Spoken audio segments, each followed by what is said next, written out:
ठंड में ना नहाने वाला ससुराल। गुस्से में लाल पीली पूजा पूनम बाल्टी भरकर ठंडा पानी डाइनिंग टेबल पर बैठे ससुराल वालों पर डाल देती हैं। ये रहा सुबह का गर्मा गर्म नाश्ता। ठंडे पानी में भीगे ससुराल वाले गुस्से में भड़क जाते हैं। दया दया दया दया, शरीर से आत्मा ही निकाल डाला, मेरी तो हड्डी पसली जम गई। अरे ओ पोता बहू, तुम दोनों अकल से पैदल हो क्या मार डाला। भैंस की आंख, मेरी तो कुल्फी जम गई। अरे ओ कल की पैदल भाभीियों, यह क्या तमाशा था। पानी में भीगे ससुराल वाले भीगी बिल्ली की तरह थरथर कांप उठते हैं। पर दोनों बहुओं के इस तरह से पेश आने के पीछे की क्या वजह है, जो एक नाश्ता मांगने पर उन्होंने इतनी ठंड में सबको नहला डाला। तो चलिए देखते हैं। जहां दहिया परिवार में खुशी का माहौल छाया हुआ है, पूनम पूजा दरवाजे पर दुल्हन के जोड़े में खड़ी हैं। शॉल लपेटे हुए सुगंधा देवी स्वागत करती हैं। हाय, चलो बहुओं, दोनों देवरानी जेठानी गृह प्रवेश करो। तभी कैमरामैन कहता है, अरे माता जी, थोड़ी देर के लिए आप अपना शॉल हटा लीजिए, और आप सब लोग भी। फैमिली पिक्चर लेनी थी, स्वेटर के साथ फोटो अच्छी नहीं आएगी। कैमरामैन की बात पर ददिया सास दांत किटकिटाते हुए कहती है, अरे ओ कैमरे वाले बाबू, ऐसे ही फोटो खींच ले, इतना भी क्या फैशनदारी करना। ये हमारे ससुराल वाले ऐसे चंबल के डाकू बनाकर फोटो खिंचवाएंगे तो हमारी शादी के एल्बम का कचरा हो जाएगा। वही तो पूजा, मुझे तो ऐसा लग रहा है पूरी दुनिया की ठंड हमारे ससुराल वालों के अंदर घुस गई है। हम इतनी सर्दी में भी सिर्फ लहंगे में खड़ी हैं, फिर भी ठंड नहीं लग रही। पूजा पूनम आपस में खुसुर फुसुर करती हैं और कैमरामैन पोज बताता है। चलिए सब लोग जरा खुलकर स्माइल कीजिए, फोटो अच्छी आएगी।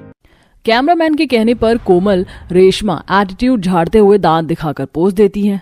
भैया हमारी अच्छी अच्छी फोटोज निकालना, हम बस पोज दे रहे हैं। चीज। हे भगवान, दोनों ने चेहरे पर तो 2.5 किलो मेकअप पोत रखा है, लेकिन दांत देखो कितने पिलपिले से हैं। जैसे ब्रश नहीं करती। पता नहीं सब लोग नहाते धोते भी नहीं है। सब ऐसे काले से नजर आ रहे हैं, तस्वीरों में जैसे अफ्रीका से छूट कर आए हैं। अरे ओ फोटो वाले बाबू, और कितनी देर लगेगी फोटो खींचने में भाई, कुल्फी जमवाओगे है? जी बस हो गया दादी जी, मैं चलता हूँ। सबके शरीर में कैसी खट्टी बदबू आ रही है। भाग ले राजीव।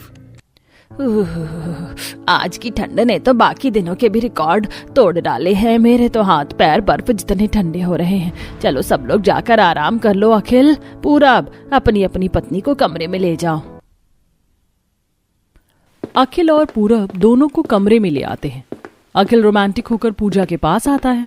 आज जाने की जिद ना करो, आज जाने की जिद ना करो, यूं ही पहलों में बैठे रहो,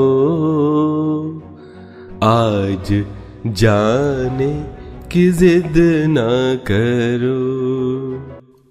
तभी एकदम से पूजा को तेज बदबू आती है और वो कहती है, छी, अखिल इतनी गंदी खट्टी सी बदबू कहाँ से आ रही है? ओ गॉड, बदबू तो मेरे अंदर से आ रही है। कहीं ऐसे पता तो नहीं चल गया कि मैं नहाया नहीं हूँ। अखिल तुम कहाँ खो गए? मैं तुमसे बात कर रही हूँ। अखिल, अखिल, ये बदबू कहाँ से आ रही है? जैसे कोई चूहा मर गया हो। और मुझे तो कोई बदबू नहीं आ रही है। मैं जरा अभी आया। ऐसा बोलकर अखिल बहाने से बाथरूम में खिसक लेता है और परफ्यूम लगा के बाहर आता है। वहीं दूसरी तरफ पूनम और पूरब के बीच भी ऐसा ही हाल था। पूरब, तुम इतने चिपचिपे से क्यों लग रहे हो? सच बोलो, तुम नहाए धोए नहीं थे क्या? बेबी तुम कैसी बातें कर रही हो? अरे आज मेरी शादी थी, भला कौन सा दूल्हा अपनी शादी के दिन में नहाता नहीं है? फिर ये इतनी गंदी बू कहाँ से आ रही है? ओ भाई मारो, मुझे मारो, ये लड़की है या क्या? अरे मेरे रोमांस के कीड़े का बेरहमी से कत्ल किए जा रही है। इससे पहले कि मुझे नहाने के लिए बोले, चुपचाप से रजाई में दुबक जाता हूँ। पूरब ठंड में नहाने के खौफ से रजाई तान कर सो जाता है। सुबह दोनों देवरानी जेठानी ठंड में ठंडे ठंडे पानी से नहा धोकर रसोई में आती हैं। गुड मॉर्निंग जेठानी जी। गुड मॉर्निंग देवरानी जी। मैं चाय बना रही हूँ, तुम पियोगी? हाँ, अब नहा धोकर फ्रेश फील हो रहा है। क्या बात है, अभी सभी लोग उठे नहीं? कब उठेंगे तो कब नहाएंगे? नहा लेंगे, चलो फिलहाल हम दोनों खाने की तैयारी कर लेते हैं। कितना सुहावना ठंड का मौसम है। मटर पनीर, शाही पनीर, पूरी, पुलाव बना लेते हैं। दोनों देवरानी जेठानी तरह तरह के व्यंजन बनाती हैं। खाने की खुशबू सूंघते ही ससुराल वाले अपने अपने बिस्तर से निकलकर खाने के लिए मेज पर हाजिर हो जाते हैं। अरे वाह भाई वाह, आज तो ठंड में रसोई में से क्या गर्मा गर्म जबरदस्त खाने की खुशबू आ रही है। अरे बहू, नाश्ता लगा दो। जी ससुर जी, आई। दोनों देवरानी जेठानी ठंड में ठिठुरते हुए नाश्ता लाती हैं और उनके बिखरे चेहरे देखकर फुसफुसाती हैं। पूजा, इन सबके उजड़े चमन जैसे चेहरे देखकर लग रहा है कोई नहाया धोया नहीं है। कैसे आलसी लोग हैं। सासू माँ, ससुर जी, रेशमा, कोमल, दादी माँ, आप सब लोग नहाएंगे नहीं, ऐसे ही नाश्ता करेंगे? अरे भाभी, आपका दिमाग खराब है क्या? इतनी ठंड में नहा कर किसे अपनी मौत को दावत देनी है? मैं तो 1 हफ्ते में 1 बार नहाती हूँ। क्या कहा? 1 हफ्ते में 1 बार? अरे बहू, मैं तो 10 दिन में 1 बार नहाता हूँ। ठंड ने कोहरा मचा रखी है, कौन नहाएगा भैया। हे भगवान, मेरे ससुराल वालों ने तो ना नहाने के तगड़े रिकॉर्ड बना रखे। मतलब कि कल अखिल के अंदर से ही बदबू आ रही थी। पूजा सख्ती बरतते हुए सभी की प्लेट सरका देती है। देखिए, जब तक आप सभी लोग नहाएंगे नहीं, किसी को नाश्ता पानी नहीं मिलेगा। दादी माँ, आप ही समझाइए सबको। अरे दादी क्या समझाएगी? वो तो पिछले 1 महीने से नहीं नहाई है। सर्दी के मौसम में दादी बढ़ चढ़कर पानी की बचत करती है। ये सुनते ही दोनों देवरानी जेठानी के सर से चिड़िया उड़ जाती है। अरे बहुओं, अब घूर क्या रही हो? मन चंगा तो कठौती में गंगा। चल नाश्ता करवा, पेट में गुड़गुड़ मच रहा है। ठंड का मौसम है, गर्मा गर्म नाश्ता करते हैं। सारे ससुराल वाले बेशर्म के जैसे बिना नहाए धोए नाश्ते पर टूट पड़ते हैं और फिर रजाई में दुबक जाते हैं। अब ये रोजाना का सिलसिला हो जाता है, जबकि इतनी कड़ाके की ठंड में भी दोनों देवरानी जेठानी रोजाना 2 बार नहाती थी। एक दिन सुबह सुबह पूजा अपने पति का रजाई खींचते हुए खुदक में बोलती है, अखिल वेक अप, अखिल उठो, उठो जल्दी बाबा। क्या है पूजा, सोने दो ना। कितनी बढ़िया नींद आ रही है। क्यों मेरी नींद में कबाब में हड्डी बन रही हो? तुम उठ रहे हो या मैं ठंडा पानी लाके तुम्हारे ऊपर डाल दूं? अरे उठ गया मेरी माँ, उठ गया। चलो जाओ, मैंने तुम्हारे लिए गर्म पानी लगा दिया, जल्दी से जाकर नहा कर आओ। पूजा प्लीज यार, ये जुल्म मत करो। ठंडे में ठंडे ठंडे पानी से मत नहलाओ। 10 किलो मैल जमा रखा है शरीर पर, जाकर मैल उतार लो, वरना अपने साथ बिस्तर पर नहीं सोने दूंगी। इतनी गंदगी जमा रखी है शरीर में कि गोंद की तरह चिपक रहे हो। आज तुमने मुझे इतना जलील किया है ना, अब तो मैं नहा कर ही निकलूंगा।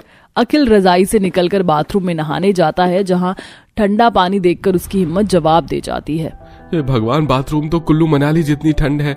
नहाया तो काम से गया, पानी की छींटे मार लेता हूँ। अखिल हाथ पैर भिगोकर बाहर निकल आता है। पूजा, पानी बहुत ठंडा था, मेरी तो आत्मा बाहर आ गई। झूठे, तुम नहीं सुधरोगे। आज फिर बिना नहाए निकल आए। लो, ये फुसफुस से काम चला लेना। पूजा गुस्से में लाल पीली होकर रसोई में चली जाती है। तभी पूनम चाय लेकर रेशमा कोमल के कमरे में आती है, जहां दोनों रजाई में पड़े पड़े खुजली कर रही थी। अरे यार, कितनी खुजली हो रही है, मेरी स्किन लाल हो रही है। हाँ यार, मेरा भी यही हाल है, पता नहीं इतनी खुजली क्यों हो रही है। तभी पूनम दोनों को टॉन्ट मारती है। ये तुम दोनों की ठंड में ना नहाने का नतीजा है। अब तो नहा कर खुद पर एहसान कर लो। अरे नहीं नहीं भाभी, बाहर स्नोफॉल हो रहा है, इतनी ठंड देखकर हमारे दांत बज रहे हैं और आप नहाने की बात कर रही हो। हम ठीक है। इस तरह ठंड को देखकर दोनों नंद भीगी बिल्ली की तरह बिस्तर में पड़े पड़े नाश्ता करती हैं। ससुराल वाले एक ही कपड़े कई कई दिन तक पहने रह जाते हैं, जिससे अंत में दोनों बहुओं का पारा चढ़ जाता है। जेठानी जी, हमारे ससुराल वाले तो निहायती बेशर्म किस्म के हैं। इतनी ठंड के मौसम में भी खुद से नहाने धोने का नाम नहीं लेते और हमारी शादी को 2 महीने गुजर चुके हैं, लेकिन अभी तक नहीं नहाए। अब पानी सर से ऊपर हो चुका है देवरानी जी, अब हमें ही कुछ करना होगा। दोनों गुस्से में बाल्टी में ठंडा पानी भरकर ससुराल वालों पर डाल देती हैं, जिससे सब थर थर कांप उठते हैं और भड़क जाते हैं। अंत में क्या होगा दोनों देवरानी जेठानी के इस बर्ताव का अंजाम, आइए देखते हैं। जवाब दो बहू रानी, चुप क्यों खड़ी हो? ये बर्फ जैसे पानी हम पर डालकर तुम क्या साबित करना चाहती हो? बताती हूँ माँ जी। डॉक्टर साहब अंदर आ जाइए। तभी ससुराल वालों के फैमिली डॉक्टर अंदर आकर बताते हैं। सुगंधा जी, जैसा कि मैंने आप सभी को पहले ही बताया था कि आप लोगों को नहाने धोने साफ सुथरा रहने की जरूरत थी। आपकी दोनों बेटियों को न नहाने के कारण रियर फंगस इन्फेक्शन हो गया है और एक एक करके आप सभी इस बीमारी का शिकार हो सकते हैं। अब आप लोग तय कर लीजिए, आपको पानी से परहेज करके अपनी सेहत बिगाड़नी है या बचाव करना है। इतना सुनकर ससुराल वालों का ठंड जैसे कोसों दूर भाग जाती है और अब तगड़ी ठंड में भी सब डेली नहाते हैं। अरे भैया, डिलीवरी कब तक आ जाएगी मुझे बता दो। वो क्या है ना, दावत शुरू हो जाएगी कुछ ही देर में। अच्छा, ओके भैया, जल्दी करना। ओके। हो जिठानी जी, आप इतना बनाने का कष्ट क्यों कर रही हैं? जिसे आप ये दावत खिलाने वाली है ना, वो लोग आपकी दावत खाएंगे ही नहीं, क्योंकि सबसे बेहतरीन दावत का इंतजाम तो मैंने किया है। मेरे एक्सपेंसिव खाने के आगे आपका ये गरीब वाला खाना किसी भी काम का नहीं है। अनुष्का, तुम मेरी फिक्र मत करो। अगर तुम तैयारी कर रही हो तो मुझे अपनी तैयारी करने दो। मुझे भी अपनी तरफ से उन्हें दावत देनी है। एक ही घर में रहकर दो जगह दावत देने का कोई मतलब नहीं है। फिर भी मार लीजिए आप अपने हाथ पैर, खाना तो वो मेरी दावत का ही चखेंगे। अच्छा है, मैंने ऑर्डर कर लिया। कौन पागलों की तरह खाना बनाने में टाइम वेस्ट करे? अनुष्का, मैं एक ही बात को बार बार नहीं दोहराती। अगर तुम्हें लगता है मैं पागल हूँ तो ठीक है। आखिर एक ही घर में रहकर दोनों बहुएं अलग अलग दावत की तैयारी क्यों कर रही थी और किसके लिए? आइए जानने के लिए कहानी में आगे बढ़ते हैं।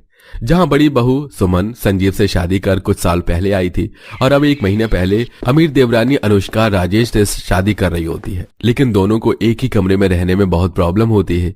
दरअसल उनका ससुराल ही एक कमरे का था जिसमें पहले से ही सास ससुर भी रहते थे और दोनों बहू एक दिन खाना बना रही होती है तो अमीर देवरानी को जोर जोर से खांसी आने लगती है।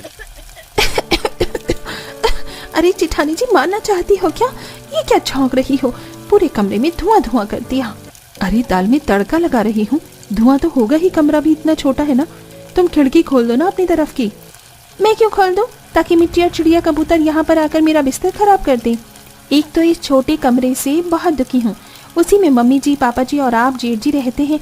ये नहीं कि घर को बनवा लें। बनाना होता तो कब का बन जाता, लेकिन हमें इसी एक ही कमरे में रहकर एडजस्ट करना होगा। खांसते खांसते अनुष्का कमरे से बाहर चली जाती है। जब कमरे से धुआं निकल जाता है तो वो अंदर आ जाती है। अरे बहू, क्या बना रही हो? पापा जी, मैंने दाल चावल बनाए हैं। ठीक है, लेकिन मेरा बिस्तर कहाँ गया? मुझे लेटना है कुछ देर। वो पापा जी, खाना बनाने के लिए जगह कम पड़ रही थी, सब्जी भी काट रही थी, फिर तेल की छींटे लग जाती, इसलिए मैंने बिस्तर उठा दिया था। अरे बहू, अब खाना बन गया होगा ना, खाना खा लेते हैं, फिर आराम से लेट जाएंगे। मैं बिस्तर लगा देती हूँ, तो खाना ले आ। छोटी बहू, तू खाना खाएगी या नहीं? नहीं माँ जी, आपको पता है ना, मैं रोज ऑर्डर करके ही खाना खाती हूँ। बहू, मैं जानती हूँ तू एक अमीर बाप की बेटी है, लेकिन बाहर का रोज रोज खाना ठीक नहीं है। माँ जी, मेरी फिक्र मत कीजिए, मैं बाहर से ऑर्डर करके ही खाऊंगी, लेकिन जेठानी जी के हाथ का तेल वाला और देसी खाना तो खाने से रही। इतना कहकर अनुष्का अपने बेड पर बैठ जाती है। शादी के बाद उसने अपनी तरफ की दीवार पर प्लास्टिक पेंट करवाया था और वो जमीन पर न सोकर बेड पर सोया करती थी। बाकी के दोनों सास ससुर और जेठ जेठानी जमीन पर सोया करते थे, इसलिए वो अपने बिस्तर हटा दिया करते थे। कुछ देर बाद खाना खाकर बहू सास ससुर का बिस्तर लगा देती है, जहां वो आराम करते हैं। रात को दोनों के पति भी आ जाते हैं और खाना खाकर वो भी सो जाते हैं। रात को पूरे परिवार को एक कमरे में सोने में काफी कठिनाई का सामना करना पड़ता था। अरे बहू, मेरा तू अपना पलंग थोड़ा खिसका ले। हाँ अनुष्का बहू, क्योंकि दूसरी तरफ बड़ी बहू और संजीव भी सो रहे हैं, हमारे पास जगह नहीं है। देख रहे हो राजीव, हम जमीन पर ना सोए, इन लोगों को जगह मिल जाए, इसलिए हमने बेड लगाया था, लेकिन अब भी हमें ही एडजस्ट करना पड़ रहा है। अरे पापा, यहाँ पर सच में जगह नहीं है, अब हम कहाँ जाए? मैं बोल रहा हूँ आप कमरा बनवा लो। तेरे पापा पर तो पैसे नहीं है, तू ही बेटा इस घर को बनवा दे। 1 मिनट माँ जी, ये क्यों पैसे खर्च करेंगे? जेठ जी भी तो पैसे लगाएंगे इस घर में, पर वो तो कमाते ही नहीं है। तभी माता पिता का मुंह बंद हो जाता है और वो सब लोग चुपचाप सो जाते हैं। ऐसे ही एक एक रात उनको एडजस्ट करके सोना पड़ता था। अगर खाना बनाते वक्त तेल की छींट छोटी बहू की दीवार पर आ जाती थी, तब भी वो लड़ लिया करती थी और हमेशा अपने अमीर मायके की धौंस जमाती थी। गरीबी की वजह से सुमन अक्सर खराब जड़ वाली चीजों को मिट्टी में दबा देती थी, जिससे पालक, आलू, प्याज, धनिया उग जाया करता था। उर्मिला, तुम्हें पता है हमने आखिरी अपनी शादी की सालगिरह कब मनाई थी और हमें कितने साल हो गए? मुझे तो याद नहीं है। अरे आपको याद हो ना हो, लेकिन मुझे सब कुछ याद है। आज से 20 दिन बाद हमारी 50वीं सालगिरह है। पता है सब लोग 50वीं सालगिरह कितने धूमधाम से मनाते हैं, लेकिन हमारे घर में तो पैसे ही नहीं है, रहने की जगह नहीं हो रही, तो दावत कहाँ से होगी? ये बात दोनों भाई खिड़की से सुन लेते हैं। देख रहे हो भैया, हमारे मम्मी पापा 50वीं सालगिरह पर दावत करना चाहते हैं। उन्होंने बहुत कुछ किया है, अब हमारी बारी है कि हम उनके लिए कुछ करें। इसलिए मैं सोच रहा हूं उनके लिए एक बढ़िया सी दावत रखूं और सरप्राइज दूं। सिर्फ तू क्यों, मैं भी दावत करूंगा। लेकिन भैया आपके पास पैसे ही नहीं है। मैं जब तक पैसे इकट्ठे कर लूंगा, बस हमें उनकी 50वीं सालगिरह अच्छी बनाने की तैयारी करनी है। फिर दोनों के पति अपनी अपनी पत्नी को 50वीं सालगिरह की दावत की तैयारी के बारे में बोल देते हैं। तो अगले दिन दोनों आपस में कहती हैं, वैसे दीदी मैंने सुना है आप 50वीं सालगिरह पर माँ जी पापा जी के लिए दावत कर रही हो, लेकिन आप पर पैसे तो है नहीं, गरीब जो हो। लेकिन मैं तो बहुत अच्छी दावत करूंगी, आपको ज्यादा टेंशन लेने की जरूरत नहीं है। तुम चिंता मत करो, मैं दावत की तैयारी करूंगी, चाहे इसके लिए मुझे कोई जुगाड़ ही क्यों न लगाना पड़े। लेकिन मैं करूंगी क्या, मुझे समझ नहीं आ रहा। कुछ दिनों पहले एक पड़ोसन मुझे अपनी एक्स्ट्रा मुर्गी दे रही थी, वो उसके अंडे देने से बहुत परेशान थी, शायद अब यही मेरे काम आएगा। अनुष्का सुमन की बात सुन बेड पर बैठकर अपना फोन चलाने लगती है और बाहर से ऑर्डर करके जिठानी को चढ़ाकर नूडल्स खाती है।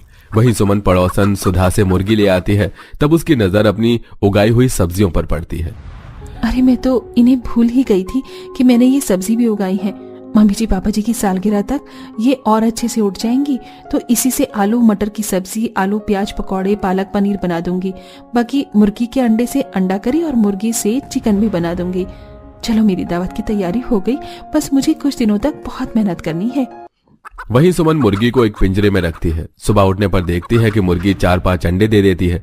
कुछ को बेच देती है, जिन्हें बेचने पर वो उन पैसों से तेल मसाले वगैरह ले आती है और पति भी कुछ कुछ पैसों को जोड़ने लगता है। तभी सास कहती है, बहू तो अचानक से मुर्गी क्यों ले आई और उसे बेचने लग गई, क्या करेगी इतने पैसों का। माँ जी वो सुधा है ना, वो परेशान हो गई थी तो मैं ले आई। अब अंडे बेचकर घर के तेल मसाले तो ले ही आती हूँ मैं। अच्छा ठीक है। एक तरफ अमीर बहू अपने पैसों के घमंड में रहती है और रोज रोज बाहर से खाना ऑर्डर करके खाती है। वहीं बड़ी बहू चूल्हे पर बनाकर घर के सभी लोगों को खाना देती है।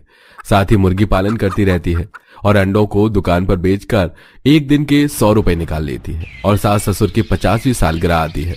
दोनों बहू बेटे सुबह सुबह सास ससुर को बहाने से मंदिर भेज देते हैं, जहां सास ससुर परेशान होते हैं कि उनके बच्चों ने उन्हें सालगिरह पर विश नहीं किया।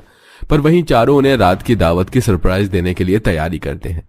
गरीब बहू घर सजा देती है, अमीर बहू कमरे को 50वीं सालगिरह के बलून लगाकर सजा देती है और गरीब बहू खाना बनाना शुरू करती है और शाम तक कुछ खाना तैयार कर लेती है। वहीं अमीर बहू भी डिलीवरी बॉय से बात कर जानबूझकर सुमन को कहती है, दीदी आपका ये सब बनाने का कोई फायदा नहीं है। मम्मी जी पापा जी मेरी दावत से खुश होंगे। मैंने बहुत अच्छा खाना ऑर्डर किया है, chicken platter, Chinese platter, Indian, continental, Italian, ये सब मंगाए हैं। बस कुछ ही देर में आता ही होगा। कोई बात नहीं, तुमने अपनी दावत की तैयारी कर ली और मैं भी कर रही हूँ। बाहर बारिश हो रही होती है। तभी सास ससुर घर के अंदर आते हैं तो चारों बहू बेटे उन्हें एक साथ हैप्पी एनिवर्सरी विश करते हैं। हैप्पी एनिवर्सरी मम्मी पापा, 50वीं शादी की सालगिरह आपको बहुत बहुत मुबारक हो। हैप्पी एनिवर्सरी मम्मी पापा, 50वीं शादी की सालगिरह आपको बहुत बहुत मुबारक हो। अच्छा तो तुम बच्चों को याद था, और जब से हमको ऐसा लग रहा था कि तुम्हें कुछ याद नहीं है और ये तोहफा दिया। हाँ मम्मी जी पापा जी, और आपके लिए दावत भी तैयार की है, मैंने ये सब बनाया है। वाह बहू, इतना सारा खाना देखकर तो मेरे मुंह में पानी आ रहा है। चलो खाते हैं। रुकिए मम्मी जी पापा जी, मैंने भी आपकी दावत की तैयारी की है और बाहर से खाना ऑर्डर होकर आता ही होगा। मैं एक बार चेक करती हूँ। हेलो डिलीवरी भैया, आप कहाँ रह गए? आपने बोला था आधे घंटे में डिलीवरी कर देंगे। मैम भारी बारिश के कारण मैं आपकी लोकेशन पर 2 घंटे बाद ही पहुंच पाऊंगा। अभी मेरा कोई चांस नहीं है। अगर आपको ऑर्डर कैंसिल करना है तो कर दीजिए। व्हाट? पागल हो क्या? 2 घंटे तक कोई कैसे रुक सकता है? यहाँ पर दावत होनी थी, तुमने सब बर्बाद कर दिया। बहू तू परेशान मत हो, शायद तुझे पता नहीं है बाहर बारिश हो रही है, हम तो पन्नी ओढ़ कर आए हैं। अनुष्का बहू, तेरा खाना न जाने कब तक आएगा। हमने वैसे भी सुबह से कुछ खाया नहीं है, तुमने बाहर भेज दिया था, तो बड़ी बहू ने दावत का जो खाना बनाया है वही सब मिलकर खा लेते हैं। हाँ अनुष्का, आज तो घर में खाना खा लो। ठीक है, शायद मेरी किस्मत में आज आपको अपनी तरफ से दावत देना लिखा ही नहीं था। अच्छी बात है जिठानी जी, आपने ये सारा पहले से ही तैयार कर रखा था। कोई बात नहीं। इस तरह सभी गरीब बहू के हाथ का बनाया हुआ जुगाड़ू दावत खाना खाते हैं और सब मिलकर सास ससुर की 50वीं सालगिरह धूमधाम से मनाते हैं।